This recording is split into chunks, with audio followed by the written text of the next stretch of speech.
V.I. Lenin. The Petrograd City Conference of the R.S.D.L.P. Bolsheviks. April 14 to 22, New Style April 27 to May 5, 1917. 1. Report on the present situation and the attitude towards the Provisional Government, April 14, New Style 27. Our political line, embodied in resolutions, was worked out in advance with far greater precision than that of any other party. Events, however, have created an entirely new situation. The chief mistake made by revolutionaries is that they look backward at the old revolutions, whereas life gives us too many new things that have to be fitted into the general pattern of events. The motive forces of the February Revolution were defined by us quite correctly. Events have justified our old Bolshevik premises, but the trouble with us is that comrades have wished to remain old Bolsheviks. Mass movement had been confined to the proletariat and the peasantry. The West European bourgeoisie had always been opposed to revolution. Such was the situation to which we had been accustomed. But things turned out differently. The imperialist war split the European bourgeoisie, and this created a situation where the Anglo-French capitalists, for imperialist reasons, became supporters of a Russian revolution. The British capitalists actually entered into a conspiracy with Gutchkov, Miliukov, and the high commanding officers of the army. The Anglo-French capitalists sided with the revolution. The European newspapers report many instances of British and French emissaries making trips to have talks with revolutionaries like Gutchkov. The revolution has thus gained an unexpected ally. As a result, the revolution has turned out to be different from what anyone expected. We have found allies not only in the Russian bourgeoisie but also among the Anglo-French capitalists. When I mentioned this in a lecture delivered abroad, see footnote 1, I was told by a Menshevik that we had been wrong, for events had proved that the bourgeoisie was necessary for the success of the revolution. I replied that it was necessary only insofar as it helped the revolution triumph in 8 days. Did not Miliukov declare before the revolution that if victory lay through revolution, then he was against victory? We must not forget these words of Miliukov. And so, the revolution in its first stage developed in a way that no one had expected. The Bolsheviks' reply to the question as to the possibility of defending the fatherland was this: if a bourgeois chauvinist revolution triumphed, Social Democrat number 47, then defense of the fatherland would be impossible. See footnote 2. The situation is unique in that we now have a dual power, abroad, where no paper more left than wreck ever penetrates, and where the English and French bourgeois papers speak of an all-powerful provisional government and the chaos represented by the Soviet of Workers' and Soldiers' Deputies. Nobody has any clear idea of this dual power. Only here on the spot did we learn that the Soviet had surrendered power to the provisional government. The Soviet is the implementation of the dictatorship of the proletariat and the soldiers, among the latter the majority are peasants. It is therefore a dictatorship of the proletariat and the peasantry. But this dictatorship has entered into an agreement with the bourgeoisie. And this is where the old Bolshevism needs revising. The situation that has arisen shows that the dictatorship of the proletariat and the peasantry is interlocked with the power of the bourgeoisie. An amazingly unique situation. The past contains no instances of a revolution where the representatives of the revolutionary proletariat and peasantry, though fully armed, concluded an alliance with the bourgeoisie, and though having the power, ceded it to the bourgeoisie. The bourgeoisie wields the power of capital and the power of organization. It is a wonder the workers have shown themselves to be as well organized as they are. The bourgeois revolution in Russia is completed insofar as power has come into the hands of the bourgeoisie. Here the old Bolsheviks argue, it is not completed for there is no dictatorship of the proletariat and the peasantry. But the Soviet of Workers' and Soldiers' Deputies is that very dictatorship. The agrarian movement can go two ways. The peasants may take the land, but no struggle may develop between the rural proletariat and the prosperous peasants. This is unlikely, however, for the class struggle does not wait. To repeat now what we said in 1905, and omit mention of the class struggle in the countryside, is a betrayal of the proletarian cause. Already we can discern in the decisions of a number of peasant congresses a tendency to wait with the solution of the agrarian question until the convocation of the Constituent Assembly. This is a victory for the well-to-do peasants who lean towards the cadets. The peasants are already taking possession of the land. The socialist revolutionaries are trying to hold them back, suggesting that they wait until the Constituent Assembly meets. We must combine the demand for the immediate seizure of the land with propaganda for the setting up of Soviets of agricultural laborers' deputies. The bourgeois democratic revolution is completed. The agrarian program must be carried out in a new way. The same struggle for power that is going on here between the large and small proprietors will take place in the village too. The peasants will not be content with and alone. The number of horseless peasants has increased greatly. We alone are at present developing the agrarian revolution, when we tell the peasants to take the land immediately. The land must be taken in an organized manner. Property must not be damaged. The agrarian movement, consequently, is only a prevision, and not a fact. It is the task of Marxists to make the question of an agrarian program clear to the peasants. The weight of emphasis on this issue must be shifted to the Soviet of Agricultural Laborers' Deputies. We must be prepared, however, for the peasantry uniting with the bourgeoisie, just as the Soviet of Workers and Soldiers' Deputies has done. It follows that the agrarian movement still has to be developed. The well-to-do peasantry will, naturally, gravitate towards the bourgeoisie, towards the provisional government. It may prove even more right than Guchkov. For the time being, the victory of bourgeois power is an accomplished fact. The economic position of the peasants separates them from the landowners. What the peasants need is not a legal right to the land. They need Soviets of agricultural laborers' deputies. Those who advise the peasants to wait until the Constituent Assembly meets are deceiving them. Our task is to separate the class line from this petty bourgeois bog. The bourgeoisie does its job splendidly. It makes all sorts of promises, but in effect pursues only its class policy. In the Soviets of Workers and Soldiers' Deputies the alignment of forces is such that power is passed to the provisional government, while the socialists content themselves with contact commissions.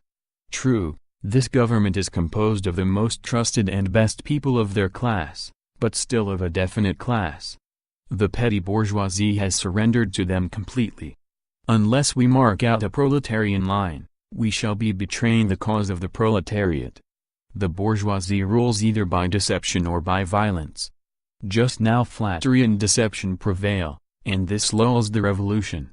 The bourgeoisie makes concessions on minor issues, but in matters of primary importance, the agrarian revolution, for example, they make none.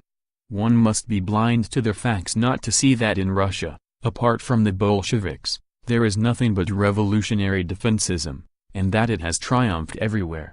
Revolutionary defensism means the surrender of all socialist principles in the predatory interests of capitalism, interests which are screened behind the phrase defense of the fatherland. It means surrendering one's positions to the petty bourgeoisie. When I spoke of the honest mass of revolutionary defensists, I had in mind not a moral category, but a class definition. The classes represented in the Soviets of Workers and Soldiers' Deputies have no interest in the predatory war. In Europe it is different. There the people are oppressed, and the most opportunistic pacifists are often hounded worse than we Pravdists are. In our country the Soviet of Workers and Soldiers' Deputies pursues its policy of revolutionary defensism, not by violence, but because the masses trust it. Europe is one vast military prison. Capitalism rules cruelly there. All over Europe the bourgeoisie should be overthrown, and not argued with. In Russia the soldiers are armed, by agreeing only to defend themselves against Wilhelm they allowed themselves to be peacefully deceived. In Europe, there is no honest revolutionary defensism like we have in Russia, where the people have handed over the power to the bourgeoisie through ignorance, inertia, tradition, and the habit of suffering the rod. Steklovenskites are leaders in word, but tailpieces of the bourgeoisie indeed, for all their virtues, their knowledge of Marxism, etc., they are politically dead.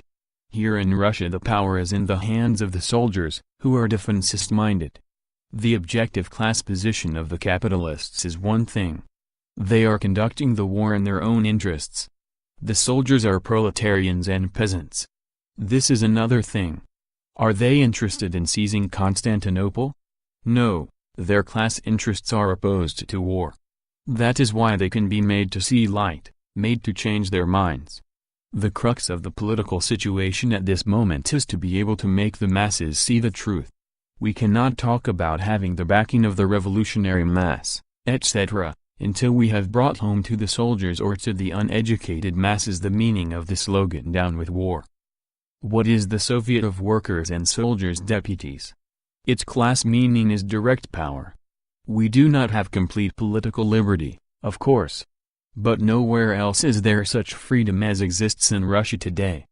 Down with war does not mean flinging the bayonet away. It means the transfer of power to another class. Everything must now be focused on making that clear. Blanquism was a striving to seize power with the backing of a minority. With us it is quite different. We are still a minority and realize the need for winning a majority. Unlike the anarchists, we need the state for the transition to socialism.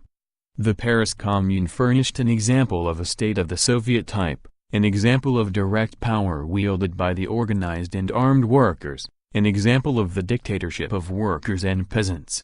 The role of the Soviets, the significance of such a dictatorship, is that they apply organized force against the counter-revolution, safeguard the gains of the revolution for the benefit of the majority and with the support of the majority. There can be no dual power in a state. The Soviets are a type of state where the existence of a police is impossible. Here the people are their own rulers, and there can be no return to the monarchy. The army and the people must merge into one. Therein lies the triumph of liberty. Everyone must learn to use arms. To safeguard freedom, all the people to a man must be armed. This is the essence of the Commune. We are not anarchists who deny the need for an organized state, that is, for force in general, particularly a state maintained by the organized and armed workers themselves through the Soviets. Events have led to the dictatorship of the proletariat and peasantry being interlocked with the dictatorship of the bourgeoisie. The next stage is the dictatorship of the proletariat, but the proletariat is not yet sufficiently organized and enlightened. It must be enlightened. Such Soviets of workers and other deputies should be organized all over the country. Life itself demands it. There is no other way. This is the Paris Commune. The Soviet of Workers' Deputies is not an organization of the trade union type, as the bourgeoisie would like it to be. The people see it differently and more correctly. They see it as a government power. They see that the way out of the war lies through the victory of the Soviet of Workers' Deputies. This is the type of state under which it is possible to advance towards socialism. Should a group seize power, it would not mean much. The Russian Revolution has risen higher. Any government other than the Soviet is impossible, and this is what the bourgeoisie fears. So long as the Soviets have not seized power, we shall not take it. A living force, however, must impel the Soviets to seize power. Otherwise we shall never get out of the war which the capitalists are carrying on by deceiving the people. All countries are on the brink of ruin. People must realize this. There is no way out except through a socialist revolution. The government must be overthrown, but not everybody understands this correctly. So long as the provisional government has the backing of the Soviet of Workers' Deputies, you cannot simply overthrow it. The only way it can and must be overthrown is by winning over the majority in the Soviets. It is either forward towards the undivided power of the Soviets of Workers and Soldiers' Deputies, or back to the imperialist war. There is no other alternative. Kautsky denied that a revolution was possible in time of war. Events have shown him to be wrong. As regards nationalization of the banks and control over them, economically this is feasible. Economically nothing can interfere with it, once the power is in the hands of the workers. Obviously, in viewing the tasks of the proletariat as we do, there can be no question of any alliance with the defensists. Concerning a new name for the party, the word social democracy is incorrect, it is scientifically wrong. Marx and Engels said as much on many occasions. If they put up with the word, It was because after the year 1871 a special situation was created, a slow preparation of the masses was needed, revolution was not on the order of the day. Democracy, too, means a form of state, but the Paris Commune had risen above it. Now the whole world is faced with the practical issue that of the transition to socialism.